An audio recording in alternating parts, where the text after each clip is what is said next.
قبلہ شاہ جی یہ ارشاد فرمائیے آخر میں کہ کیا ذکر اہل بیت اطہار رضوان اللہ علیہ مجمعین کرنا بد مذہبیت ہے یا وہ کہتے ہیں رافضیت ہے؟ اس طرح کا کوئی معاملہ ہے؟ حافظ صاحب یہ سمجھیے کہ کوئی اہل بیت کا دشمن ہوا ہے جس نے یہ بات کی ہے، اور یہ اہل بیت پر بہت بڑا تبرہ ہے کہ اہل بیت کا ذکر کرنا بد مذہبیت ہے یا رافضیت ہے. اس طرح کا ہمارے ہاں اہل السنہ کے ہاں کوئی بھی تصور نہیں پایا جاتا، چونکہ یہ وہی اہل بیت اطہار ہیں کہ جن کا ذکر گاہے نہیں اکثر نبی پاک صلی اللہ تعالیٰ علیہ وسلم کی زبان اقدس پر رہتا تھا. اور اختلاف روایات کے ساتھ 272 دن کامل نبی پاک صلی اللہ تعالیٰ علیہ وسلم سورہ احزاب کی ان آیات کے نازل ہونے کے بعد، کون سی آیات؟ یہ والی، انما یرید اللہ لیذھب عنکم الرجس اہل البیت ویطہرکم تطہیرا. 272 دن کامل رسول اللہ فجر کی نماز پڑھانے کے لیے جب تشریف لے جایا کرتے تھے تو سیدہ کے گھر کے باہر کھڑے ہو کر ارشاد فرمایا کرتے یا اہل البیت انما یرید اللہ لیذھب عنکم الرجس اہل البیت ویطہرکم تطہیرا. یہ وہ ذکر خیر ہے اور یہ وہ کامل اور اکمل ذکر ہے کہ اس ذکر کو کرنے والے ولایت کے درجات پا جاتے ہیں.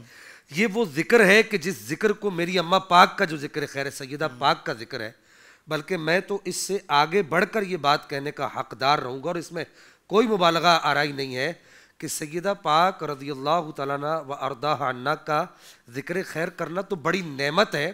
صرف آپ کا نام نامی اسم گرامی سوچنا ہی یہ بھی اللہ کے قرب کا ذریعہ ہے.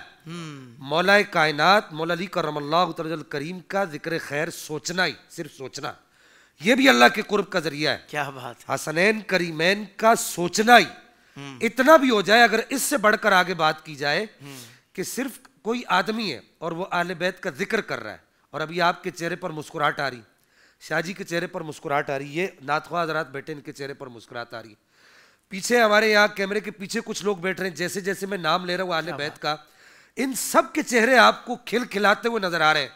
فرمایا کہ ایسا آدمی جس کا چہرہ میں ان کا نام سن کر کھل جاتا ہے تو سمجھ جاؤ یہ کوئی عام آدمی نہیں ہے، اس کے لیے گویا کہ جنت کا فیصلہ کیا جا چکا ہے. لیکن اس کا اگلا بھی ایک پہلو ہے جی حضور، وہ بھی بتا دیں. وہ یہ رہا، یہ اعلیٰ حضرت حضور سیدنا پیر مہدی شاہ صاحب رحمہ اللہ کی کتاب ہے، اس کا نام ہے تصفیہ مابین سنی و شیعہ. صحیح. اس کا بالکل آخری صفحہ ہے، میں اس کو پڑھنا چاہوں گا یہاں پر جی کہ آپ نے یہاں پر مسئلے کو حل کیا ہے. کیا بات ہے! میں چاہتا ہوں کہ ہمیں اس کے تناظر میں پرکھا جائے کہ اگر سنیت کی علامت کسی دور میں امام احمد بن حنبل رہے ہیں اور 3 صدی اور 4 صدی کے ہجری کے بزرگوں نے اس بات کا فیصلہ دیا ہے کہ اذا رأیت الرجل یحب احمد بن حنبل فاعلم انہ من صاحب السنہ، کہ اگر کوئی ایسا آدمی تو دیکھے جو احمد بن حنبل سے محبت کرتا ہے تو سمجھ جا وہ سنی ہے. اور یہ بھی کہا گیا کہ اذا رأیت الرجل یحب ابا حنیفہ فاعلم انہ صاحب السنہ، کہ اگر تو دیکھے کہ کوئی آدمی امام اعظم ابو حنیفہ سے محبت کر رہا ہے تو سمجھ جا کہ وہ بھی سنی ہے. اور یہ بھی پچھلی صدی کے بزرگوں کا فیصلہ ہے، علماء مکہ مدینہ کا فیصلہ ہے. اذا جاء الرجل من الہند نسألہ عن الشیخ احمد رضا فإن مدحہ نعلم انہ صاحب السنہ وإن ذمہ نعلم انہ من اہل البدعہ.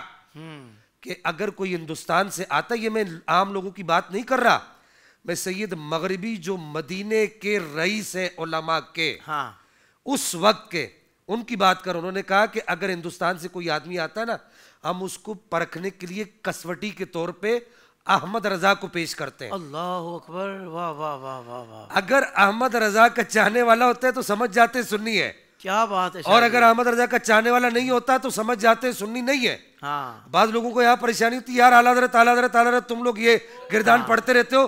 اور میں نے کہا بھائی 3 صدی کے اندر فیصلہ ہو چکا، 2 صدی کے اندر فیصلہ ہو چکا. بعض ایسے ہیں جنہوں نے اپنا لوہا منوا کے یہ بتایا کہ کروں تیرے نام پہ جاں فدا، نہ بس ایک جہاں 2 جہاں فدا، 2 جہاں سے بھی نہیں جی بھرا، کروں کیا کروڑوں جہاں نہیں.